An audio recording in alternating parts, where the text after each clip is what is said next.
Axis by ఇండియాకి మంచి పేరే ఉంది.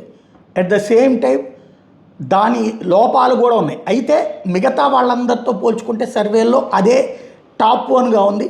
ఈ అంశానికి సంబంధించి శివరాచార్య గారికి సంబంధించిన ఒక కథనం చూద్దాం. ఎగ్జిట్ పోల్స్ ఇవ్వడం కన్నా చెరువులో చేపలు పట్టుకోవడం ఉత్తమం పెద్ద మనిషి అనేవాడు. ఇప్పుడు చేపలు పట్టుకోవడం నేర్చుకోవడం కష్టం, కానీ ఎగ్జిట్ పోల్స్ ఇవ్వండి నేను అనేవాడిని అంటూ axis by India Pradeep Gupta గురించి హీరో అని గతంలో రాశాను. అంచనాలు తప్పచ్చు, కానీ సిన్సియర్గా కమిట్మెంట్తో పనిచేసే సంస్థ axis by India. Pradeep Gupta మీద నాకు గౌరవం. మొత్తం 80 ఎగ్జిట్ పోల్స్లో 74 కరెక్ట్ అయినాయి, అంటే 92.5% సక్సెస్ రేట్. మరి ఏ సంస్థకి ఇంత మంచి ట్రాక్ రికార్డ్ లేదు. తమిళనాడులో దాదాపు అందరూ డిఎంకే ఫ్రంట్ గెలుస్తాయని ఎగ్జిట్ పోల్స్ ఇచ్చాయి. విజయ్ టీవీకే పార్టీకి ఎవరు కూడా 20కి మించి సీట్లు ఇవ్వలేదు. కానీ యాక్సిస్ బై ఇండియా టీవీకే 35% ఓట్లు, 98 నుంచి 120 సీట్లు. డిఎంకే 35% ఓట్లు, 92 నుంచి 110 సీట్లు. ఏడీఎంకేకి 22 నుంచి 32 సీట్లు గెలుస్తాయని అంచనా వేస్తుంది. ఇది పెద్ద సర్ప్రైజ్. తమ అభ్యర్థులందరినీ కౌంటింగ్ సెంటర్ల నుంచి నేరుగా చెన్నైకి రమ్మని విజయ్ ఆదేశించాడు. మరోవైపు ఏఐడిఎంకే విజయ్ చర్చలని తమిళ మీడియాలో వార్తలు వస్తున్నాయి. Axis by India exit polls నిజమవుతాయా, లేక ఫెయిల్యూర్స్ ఎగ్జిట్ పోల్స్ లిస్టులోకి తమిళనాడు చేరుతుందా? 2024 లోక్సభ రిజల్ట్స్ రోజు రాజ్దీప్ సర్దేశ్ డిబేట్లో ప్రదీప్ గుప్తా ఏడ్ చేసిన దృశ్యం ఎక్కువ మంది గుర్తుంటుంది. ఎన్డీఏ కూటమికి 361 నుంచి 401 సీట్లు వస్తాయని యాక్సిస్ బై ఇండియా చెప్తే వాస్తవంలో 293 సీట్లు మాత్రం ఎన్డీఏ గెలిచింది. యాక్సిస్ బై ఇండియా రేంజ్ని ఇస్తుంది, అంటే 361, 401 లాగా. దానికి దగ్గరగా వస్తే వాళ్ళ అంచనా నిజమైనట్టు. ఎవరు గెలుస్తారని చెప్పడం ఒక పద్ధతి, డైరెక్షన్ అంటాం. ఎంత శాతం ఓట్లు ప్లస్ ఎన్ని సీట్లు గెలుస్తారని చెప్పడం మరో పద్ధతి. ఓటింగ్ శాతం చెప్పకుండా ఎన్ని సీట్లు గెలుస్తారని మాత్రమే చెప్పడం ఇంకో పద్ధతి.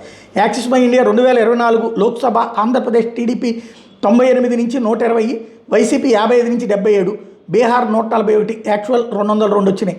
మహారాష్ట్ర 178 నుంచి 200, యాక్చువల్ 235. ఇలా ఎవరు గెలుస్తారు అనే అంచనా నిజమైన.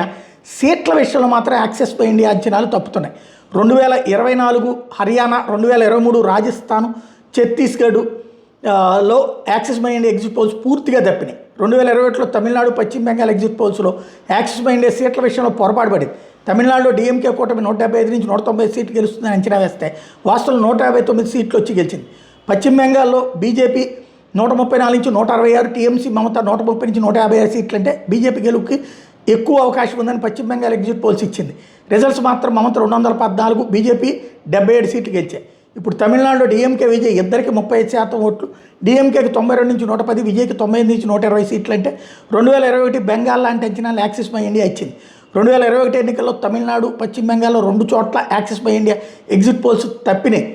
మరి ఇప్పుడు విజయ్కి స్టాలిన్కి సమానంగా 35% ఓట్లు సీట్లు, ఒక 10 విజయ్కి ఎక్కువ వస్తాయని అంచనా వేసిన Axis by India exit polls నిజమవుతాయా, 2021లో మాదిరి ఫెయిల్ అవుతాయా? పశ్చిమ బెంగాల్ ఎగ్జిట్ పోల్స్ ఇవ్వడం అనేది Axis by India Pradeep Gupta ప్రకటించారు. ఇవ్వటం లేదని ఒత్తిడిని అర్థం చేసుకోవచ్చు. యాక్సిస్ బై ఇండియా ఇచ్చేది అసలు ఎగ్జిట్ పోల్స్ కాదు, పోస్ట్ పోల్ సర్వే. పోలింగ్ కన్నా ముందు ఇచ్చేవి ప్రీ పోల్ సర్వే. పోలింగ్ ముగిసిన కొన్ని గంటల్లో ఇచ్చేది ఎగ్జిట్ పోల్. పోలింగ్ ముగిసిన 2-3 రోజుల తర్వాత ఇచ్చేది పోస్ట్ పోల్. తమిళనాడులో Axis by India exit polls తప్పితే Axis by India success rate 84 exit పోల్స్లో 77 అంటే కావచ్చు, కానీ సక్సెస్ రేట్ 91.66% నుంచి నేరుగా 50% పడిపోతుంది. మొత్తం క్రెడిబిలిటీ దెబ్బతింటుంది. యాక్సిస్ బై ఇండియా భవిష్యత్తు నిలమాల పడుతుంది.